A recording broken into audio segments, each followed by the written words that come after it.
Presto, si dating presidential spokesperson Harry Roque. Tinutukan ng balita na Niglan Huegogo. Nagpakalat na ng mga tracker team ang PNP Criminal Investigation Detection Group o CIDJ para maaresto si dating Secretary Harry Roque. Kasunod na rin ito ng inilabas na arrest warrant ng korte laban nga kay Roque na may kaugnayan sa kawasong qualified trafficking in persons.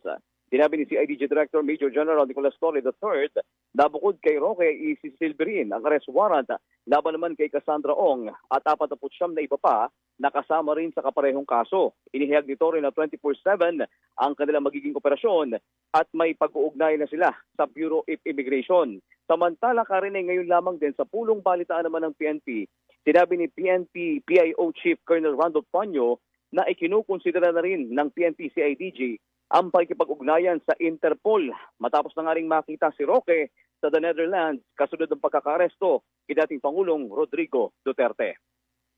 Ako si Glenn Rego ng Super Radio DZBB. Dapat totoo. Hataw sa hapon!